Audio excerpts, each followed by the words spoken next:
Muy bien, déjenme introducir brevemente la conferencia. ¿Se está escuchando bien allá? Ok. Yo pienso que uno de los desafíos más grandes en la vida cristiana la tienen los hombres, no las mujeres. Y la razón de eso es que Dios nos llama a ser líderes en los lugares donde Dios nos ha puesto. Y eso es un llamado que solo Dios puede hacerlo en nuestras vidas. Necesitamos la dependencia de Dios, necesitamos confiarle, necesitamos llenarnos de Él. Los desafíos que enfrentamos en el liderazgo son demasiado variados, demasiado profundos. Así que lo que intentamos hacer esta noche y mañana es caminar juntos en la palabra, edificarnos juntos en la palabra, orar juntos de acuerdo a la palabra, de tal manera que podamos nosotros ayudarnos mutuamente. La idea aquí no es traer una vara para golpear a nadie, la idea no es avergonzar a nadie, sino la idea es estimular y decir, ¿cómo exactamente luce un hombre de Dios? ¿Qué puedo yo hacer para cultivar esas cualidades que Dios habla en su palabra? Así que nosotros vamos a estar, tanto esta noche como mañana, examinando las Escrituras. Nosotros queremos que sea Dios quien hable, no el predicador. Queremos estar saturados de la palabra y que Dios pueda en su gracia bendecir esa palabra. Así que esta noche lo que pretendo hacer es introducir el tema. El título de la conferencia es Cultivando el Liderazgo Espiritual, y yo le he puesto una expresión que haga más fácil entendernos, y es, ¿qué es un hombre de Dios? ¿Cómo luce un hombre de Dios? Y en esencia es un hombre de Dios que cultiva un liderazgo espiritual. Yo voy a estar basado en Primera de Timoteo. Pero antes de empezar, a nivel de una introducción, y déjeme dar una nota de balance, nosotros estamos esperando unos bosquejos, que a última hora a mí se me ocurrió que iba a ser mucho más fácil si ustedes tenían algunas notas en las manos. Así que el equipo de la iglesia muy gentilmente está haciendo ese esfuerzo a última hora. Así que déjenme ver qué tanto aquí yo duro en la introducción para que lleguen esos bosquejos. En esencia, nosotros creemos esto. Se necesita la palabra combinada con el poder del Espíritu Santo.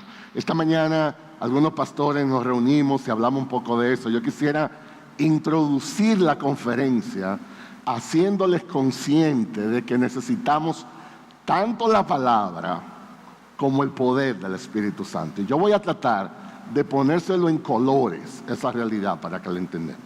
Miren este texto conmigo primero. Nosotros hablamos de una mágica aleación. Cuando los hermanos, las personas que son entrenadas en trabajos de plomería, de electricidad, ellos son unos expertos en eso. A veces trabajan con tubería de cobre, que naturalmente su composición física es muy dura. Entonces ellos aplican estaño y fuego para hacer que el material flexibilice. Y la idea es, con eso ellos logran dar forma a algo que naturalmente es muy duro. Sin embargo, esa combinación hace que el material ceda hasta el punto que ellos lo pueden manejar. Bueno, algo similar sucede en nuestros corazones. Y yo quiero ilustrárselo de esta manera. Primero, vamos a ver los versículos. ¿Cómo funciona, en este caso, la Biblia en el proceso del cambio? ¿Qué rol juega la palabra para que yo pueda cambiar? Dice Romanos, capítulo 15, verso 4, porque las cosas que se escribieron antes, estamos hablando de cosas que se escribieron, para nuestra enseñanza se escribieron. La razón por la cual tenemos la palabra de Dios en blanco y negro es para nuestra enseñanza. ¿Con qué propósito? Dice, a fin de que por la paciencia y la consolación de las Escrituras tengamos esperanza. Entonces, esto Esto es como para uno sentarse y respirar profundo y beberse un café colombiano y tratar de pensar un poquito. La idea es esta. Todos nosotros anhelamos eso que dice aquí, esperanza. La pregunta es, ¿a dónde voy para conseguir esa esperanza? Entonces el mismo Dios dice, a mi palabra.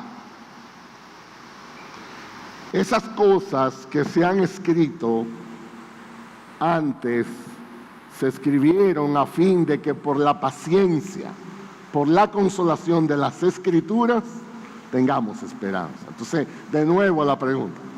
En una generación donde hay tantos conflictos, tantas confusiones, tantos problemas, desde que nosotros nos levantamos hasta que nos acostamos, nuestra paz está siendo amenazada.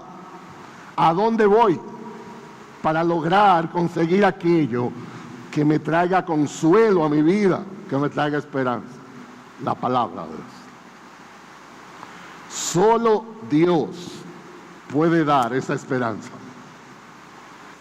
Mientras nosotros vayamos al entretenimiento buscando esa esperanza, no llegará.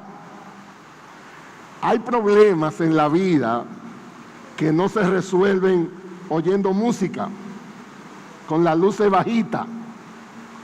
Hay problemas que no se resuelven con masajes. Déjeme decirle, yo no tengo problemas con los masajes, pero hay problemas del alma que no se resuelven con masajes. Nosotros necesitamos la palabra de Dios, la suficiente palabra de Dios. ¿Estamos de acuerdo en eso? ¿Hasta ahí vamos bien? Las Escrituras son la fuente de esperanza. Dan consuelo, dan paciencia. Pero ese es uno de los elementos. Hay otro más. En el mismo capítulo de Romanos, capítulo 15, en el verso 13, el apóstol también nos introduce al rol del Espíritu Santo en ese proceso de cambio. Déjenme volver aquí. ¿Qué rol juega el Espíritu Santo en todo eso? Dice Romanos 15, 13, y el Dios de esperanza, esto que yo estoy hablando no está ahí en el bosquejo, es una introducción. Y el Dios de esperanza os llene otra vez, el Dios de esperanza. Algunos teólogos dicen que nosotros debemos estudiar la Biblia en la manera como Dios se revela. Hay veces que Dios habla de que es un Dios poderoso y en el contexto nosotros somos consolados al ver su poder, nuestra debilidad. Hay veces que Dios se revela como el Dios omnisciente y nosotros somos consolados al pensar que no sabemos lo que está pasando, pero Dios sí sabe lo que está pasando. Dios se revela a sí mismo según sus atributos. En el texto dice, y el Dios de esperanza. Aquí está la idea. Estamos angustiados, estamos desorientados, estamos desanimados por cualquier situación en la vida. Y el Dios de esperanza, aquí está la idea. El Dios de esperanza os llene de todo gozo y paz en el creer. Tiene necesidad de gozo, tiene necesidad de paz. El Dios de esperanza os llene de ese gozo, de esa paz. ¿Cómo? En el creer. ¿Creer qué? Su palabra, lo que Él ha revelado. Pero el apóstol introduce algo más aquí, dice, para que abundéis en esperanza mediante o por el poder del Espíritu Santo. Entonces esto completa el proceso. Nos habla de una palabra que es la fuente de esperanza. Nos habla de un espíritu que tiene el poder para generar eso. ¿Cómo se combina eso? Y esa es la idea de lo que quería decir ahorita. Yo le llamo una mágica aleación. una maravillosa aleación, una milagrosa combinación: la palabra y el Espíritu Santo. Entonces, lo primero que necesitamos es palabra. El corazón debe ser expuesto a lo que Dios ha hablado. Y luego necesitamos el poder del Espíritu Santo. Y viene el fuego. Entonces, en la ilustración que usábamos más aquí, déjenme volver aquí, ahí está. El estaño que está ahí es la palabra de Dios. El fuego que entra a ese estaño es el Espíritu Santo. Cuando la palabra se encuentra con el Espíritu Santo en nuestros corazones, es imposible que no pase nada. Es imposible que no pase nada. Entonces decimos, el corazón es transformado. Esa transformación viene por la palabra, por el poder del Espíritu Santo. Ahora, lo que yo quiero decirles es que mi trabajo esta noche es poder presentar la palabra lo más claro posible. El trabajo tuyo es orar que el Espíritu Santo venga. Porque si el Espíritu Santo no viene, no va a pasar nada. Necesitamos la palabra más el Espíritu.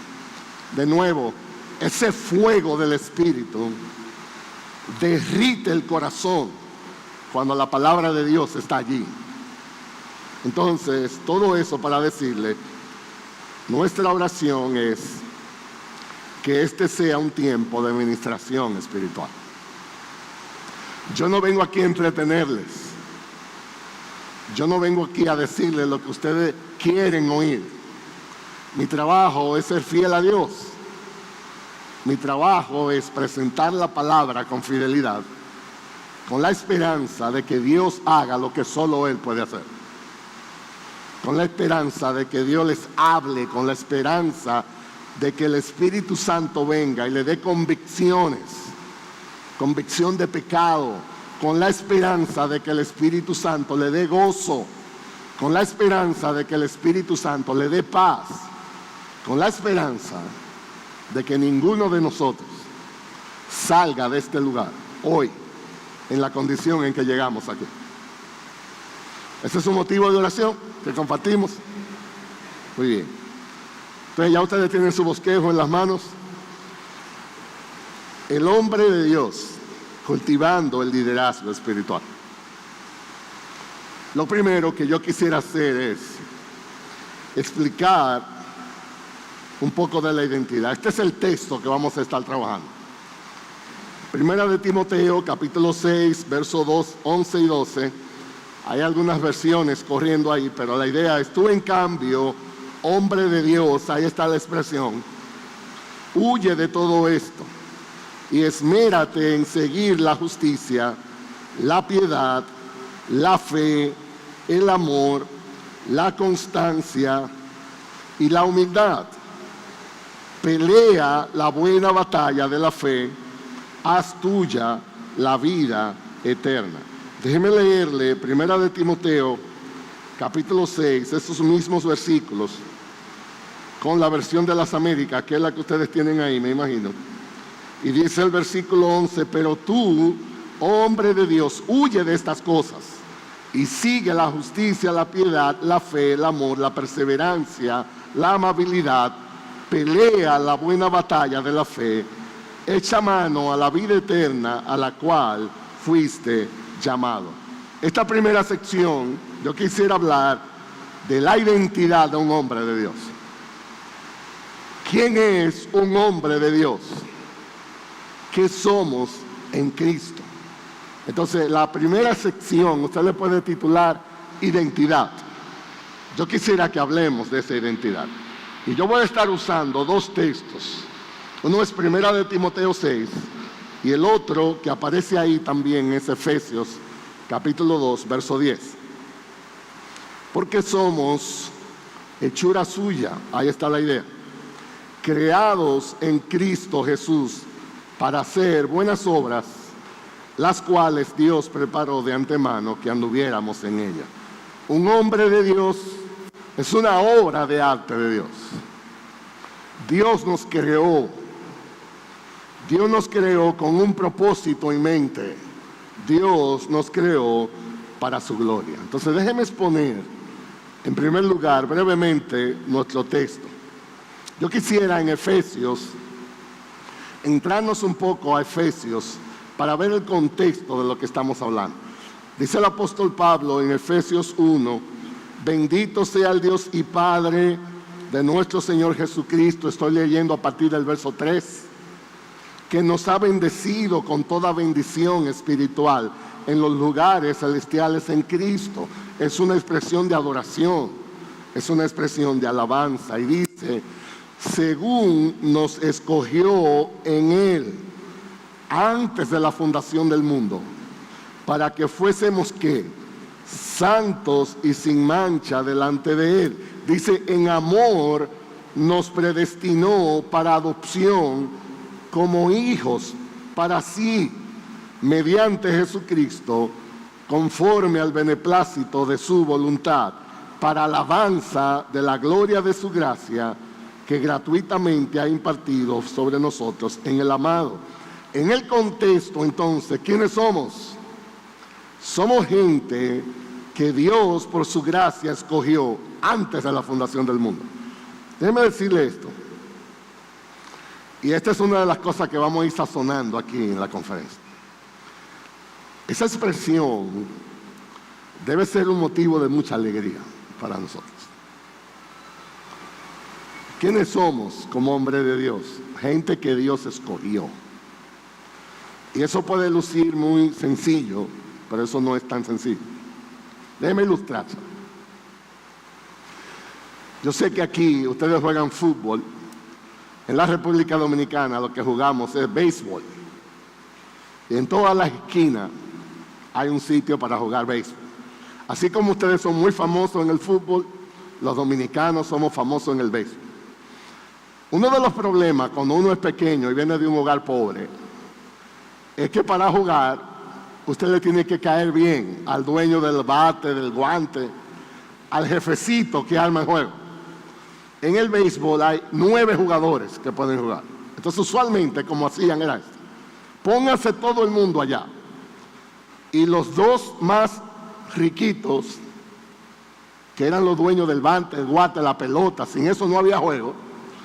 Aunque ellos no sabían jugar, ellos tenían que jugar. Entonces habían 2 capitanes que empezaban a elegir el equipo. Entonces empezaban, yo cojo a Juan, y el otro decía, yo cojo a Pedro, yo cojo al otro y al otro, y se iban llenando los equipos y el nombre mío no sonaba. ¿Cómo usted cree que yo me sentía? Y muchas veces no escuchaba el nombre. Eso quería decir, usted no va a jugar.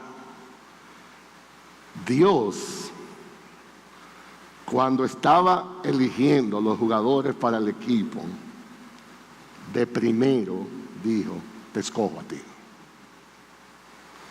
Eres mío. Vas a jugar para mí. ¿Eso tiene alguna implicación para tu vida? El tú saber que Dios voluntariamente te escogió.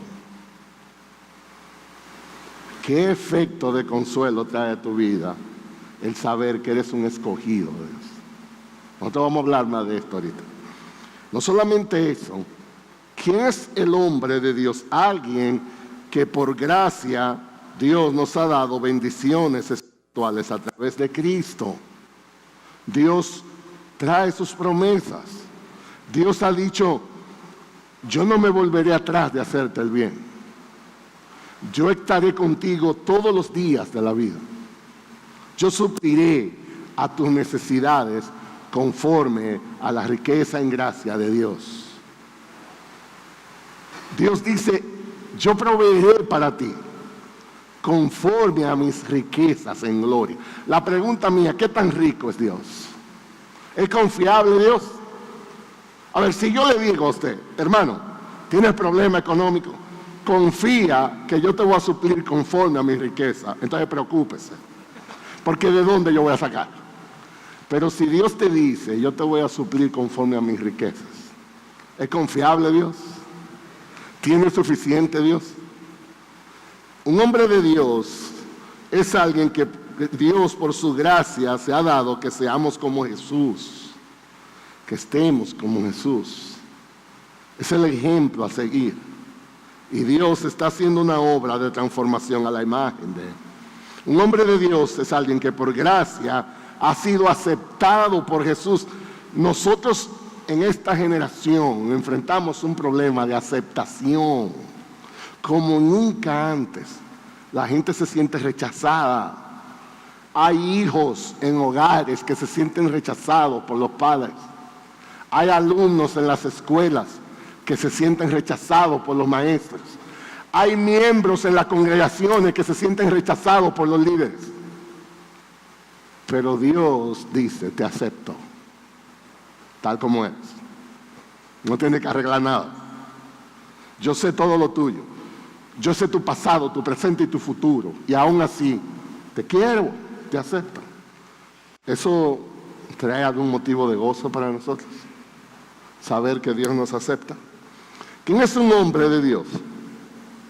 Alguien que por gracia Dios ofreció su sangre.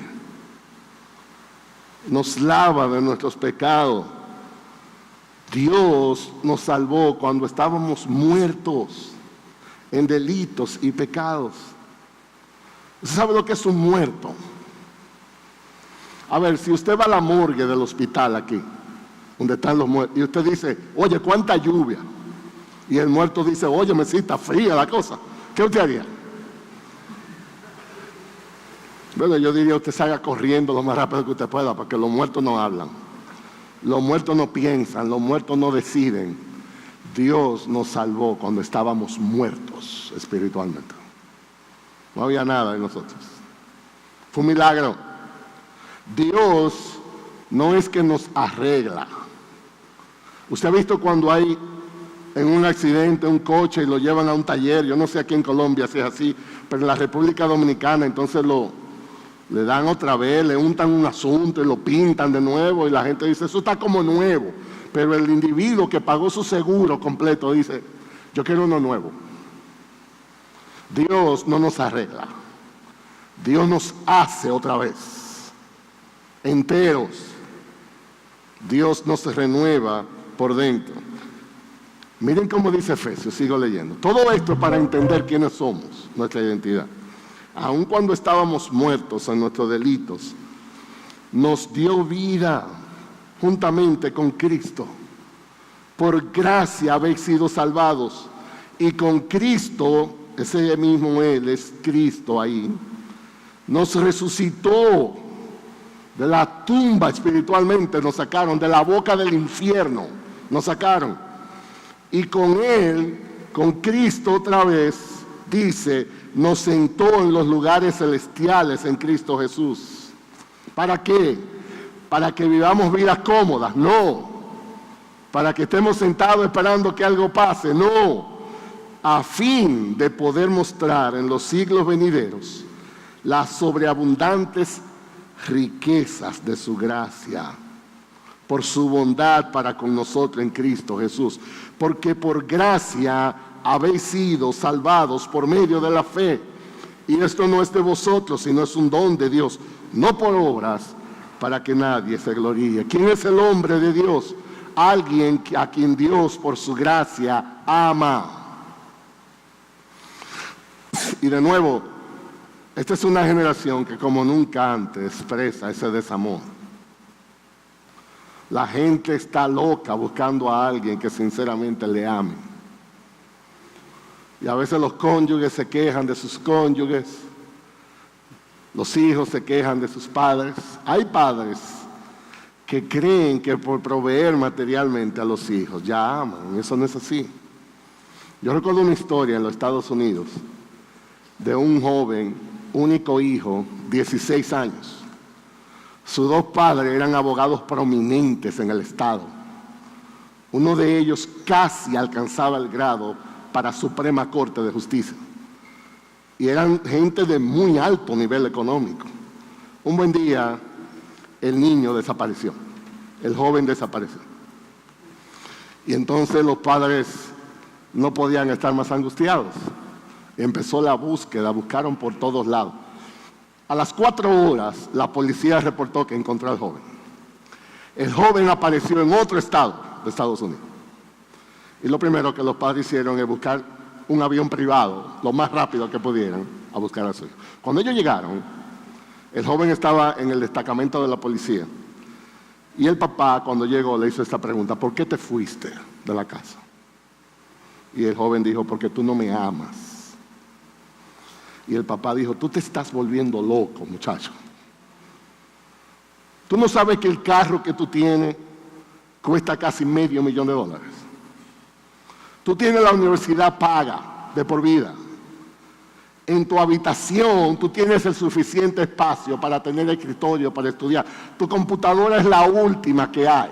Tú hablas 3 idiomas. ¿Sabes qué costó tu entrenamiento? Tú estudias en la mejor escuela del estado. ¿Sabe qué cuesta eso? Nunca te han faltado unas vacaciones. Has ido a más de 20 países. Y el joven le dijo: ¿tú sabes el nombre de mis amigos? ¿Tú alguna vez has ido a un juego mío a verme jugar?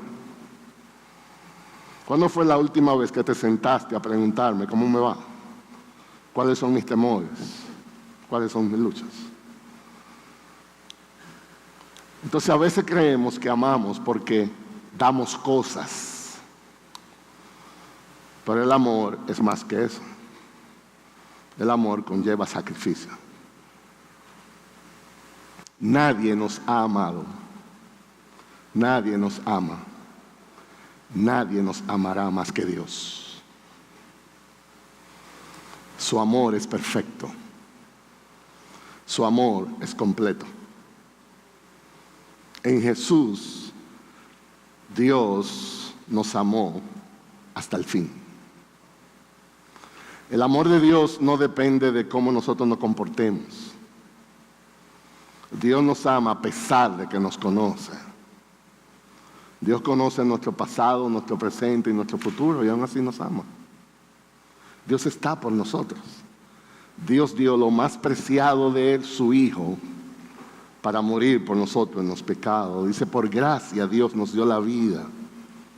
¿Quién es el hombre de Dios? Alguien quien por gracia Dios le asegura un futuro. Yo estaré contigo hasta el fin. ¿Quién es el hombre de Dios? Alguien a quien Dios garantiza su salvación. Déjenme decirle esto. El simple hecho de haber sido salvos, eso debe hacernos las personas más gozosas del planeta. Nuestro principal problema no es la salud. Nuestro principal problema no son las finanzas. Nuestro principal problema no es el matrimonio, no es la iglesia, no es el ministerio. Para un hombre natural, el principal problema es que la ira de Dios permanece sobre él. No hay mejor regalo que podamos recibir en este mundo que la salvación que Dios da en Jesucristo. Y eso es por gracia. Y debemos estar agradecidos de eso. Dios nos salvó. Efesios 2:10 entonces dice: porque somos hechura suya, creados en Cristo Jesús. El hombre de Dios es una creación de Dios. El hombre de Dios está en un proceso de transformación para ser como Jesús. Dios ha sido muy bueno con nosotros. Dios nos ha adoptado en la familia de la fe. ¿Produce algún consuelo para ti refrescar estas verdades? Dios está por nosotros en Cristo Jesús, no en contra de nosotros, sino a nuestro favor. Fuimos adoptados en la familia de Dios. Es decirle, a mí me encantan las gráficas y las ilustraciones, porque a veces es verdad que las conocemos, las oímos, pero yo lo que necesito es aplicarla. Una de las verdades más consoladoras en la Biblia es saber que Dios nos adoptó. Déjeme decirle, las adopciones en los tiempos antiguos no son como ahora. La gente ahora adopta niños, y yo escucho personas que dicen, estamos en el proceso a ver si adoptamos.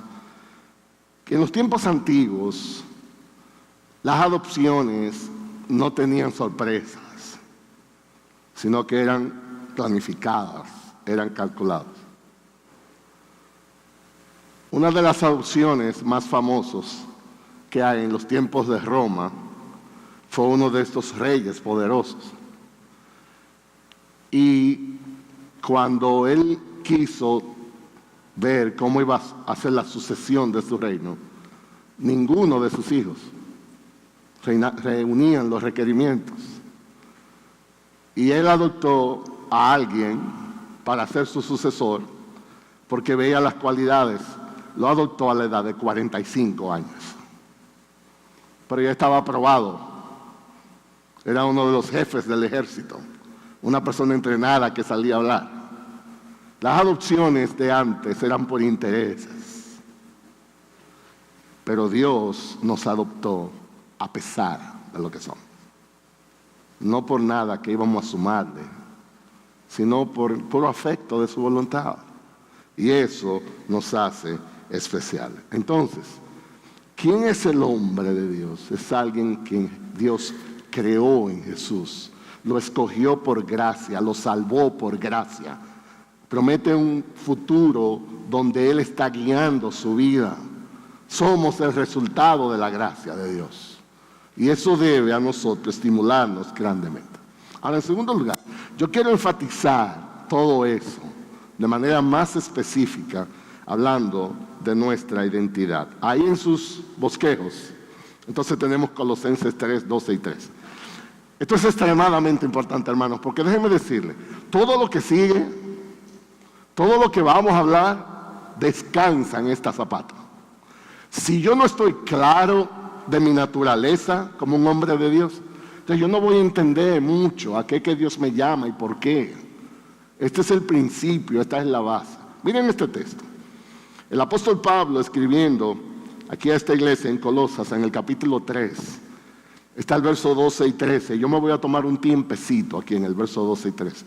Todo esto tratando de explicar quiénes somos, qué es el hombre de Dios. Dice entonces, es una aplicación práctica de las verdades ya habladas. Como escogido de Dios, santos y amados, revestidos de tierna compasión, de bondad, de humildad, de mansedumbre, de paciencia, soportándoos unos a otros y perdonando unos a otros, si alguno tiene queja contra otro, como Cristo os perdonó, así también hacedlo vosotros. Este es un texto extremadamente importante en el Nuevo Testamento, porque habla mucho de lo que somos, de nuestra identidad. Dice el verso 2, entonces, como escogidos de Dios. Y la traducción literalmente debería decir, ya que Dios te escogió. Ya que Dios hizo una obra de escogencia en ti, ya que eres un santo, ya que eres un amado, entonces revestíos de tierna compasión. Hay tres cosas en el texto que el apóstol Pablo revela como parte de nuestra identidad. De nuevo dice, tú eres un escogido de Dios. Como hablábamos ahorita. Eso es algo muy consolador, saber que Dios nos escogió. No es por tu apellido, no es porque tú eres paisa, no es por cómo tú hablas, no por lo que tú aspiras, sino por el puro afecto de su voluntad. Dios dijo, eres mío. Ya eres un escogido. No solamente eso, ya que eres un santo de Dios. Y obviamente todos nosotros que estamos familiarizados, sobre todo en el Nuevo Testamento, esa palabra se usa con diferentes propósitos. No solamente porque imitamos el carácter de Dios, sino como santos apartados para Dios. Dios dijo, eres mío y tengo un propósito para ti. Entonces te aparto del mundo, te santifico, te coloco en un plan para cumplir un propósito. Eres un santo de Dios. Pero no solamente eso, dice, eres un amado de Dios. ya te amé, con un amor que no cambia. Uno de los problemas de nosotros es que el amor de nosotros depende de muchas cosas. Hay gente que uno dice, te amo, te amo, te amo, hasta que uno se entera que dijo algo malo de nosotros. Entonces ahí se acabó el amor. Ahí entonces nosotros nos enojamos, las amistades se rompen. No, cuando Dios ama, Dios no cambia. Este es un amor impresionante. Dios no nos ama porque hay algo que le impresione de nosotros. La única razón por la que Dios nos ama es por Jesús. En Jesús Dios nos ama. Entonces, ¿quiénes somos? ¿Cuál es la identidad? Tú eres un escogido de Dios. Tú eres un santo de Dios. Tú eres un amado de Dios. Entonces el apóstol dice, ya que eres eso, ya que eres escogido, santo y amado, entonces aquí está el plan de trabajo para ti. Tiene que revestirte de tierna compasión. Y los teólogos dicen que lo que viene es una dinámica de gracia interna con gracias externas. Hay cosas que el Espíritu de Dios pone dentro que deben reflejarse fuera. Ya que tienes esa identidad en Jesús, entonces dice, hay una gracia interna que es la compasión, que dará como un fruto visible actos de bondad. Vístete de una gracia interna que se llama humildad, y la humildad lo que hará es que se reflejará externamente con mansedumbre. No es una persona que por cualquier cosa un drama, un pleitico, sino que la humildad nos hace mansos. Vístete de una gracia interna que se llama la paciencia. Y la paciencia traerá como efecto dos cosas. Primero, te ayudará a soportar las dificultades. Y por otro lado, te ayudará a perdonar los unos a los otros. Hay una diferencia entre soportar y perdonar. Yo no sé aquí en Colombia, pero en la República Dominicana, donde yo gasto la mayoría de mi tiempo, alguna gente dice, yo te soporto, y la gente se ofende por eso. Pero eso no está mal. Soportar es, tú y yo tenemos una diferencia, no se trata de nada bueno o malo, simplemente a ti te gusta el pescado, a mí me gusta la carne, pero tú quieres ir a un restaurante de pescado, te amo, te soporto, vamos. Eso lo hace la paciencia. Ahora hay otro aspecto que ya no es un asunto de elección. Es que tú pecaste contra mí. Es que tú me heriste. Es que yo quedé herido por lo que hiciste. Entonces yo ahora te perdono. Eso no es un asunto de soportar. Es que hubo un pecado y yo te perdono. Y la base de eso reside en una gracia interna que se llama paciencia. Se lo voy a poner en gráfica aquí. Como escogidos, como santos, como amados. La idea es esta. La identidad nuestra descansa en tres aspectos con relación a Dios. Él primero nos escogió. Él nos santificó. Él nos amó. Eso es lo que somos internamente. Es nuestra identidad. Por causa de esa identidad, entonces tenemos un llamado. Dios dice, vístete de compasión internamente y eso se reflejará con actos de bondad. Vístete de humildad y eso se reflejará con mansedumbre. Vístete de paciencia y la paciencia te ayudará a soportar y a perdonar. Eso es lo que somos. Eso es lo que Dios ha hecho. Eso es en esencia lo que incluye cuando somos llamados como hijos de Dios. Cuando el apóstol Pablo escribió esta carta a un joven pastor llamado Timoteo, aquí en el capítulo 6, el apóstol Pablo está tratando de crear una dinámica para este joven pastor, que él pueda entender cuál es el llamado de Dios en su vida.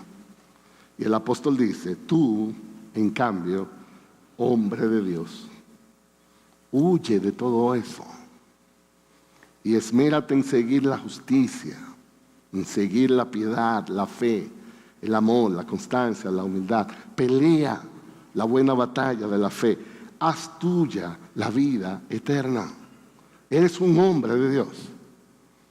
Ya Cristo pagó por ti. Fue la más maravillosa expresión de amor que el Padre ha hecho por causa de su Hijo. En Jesús, Dios nos ama por gracia, Dios nos salva por gracia. Dios nos preserva en el camino por gracia. Dios nos llama a servirle por gracia. Dios nos coloca en medio de su familia como hijos adoptados, con todos los derechos como hijos. Dios nos da su palabra.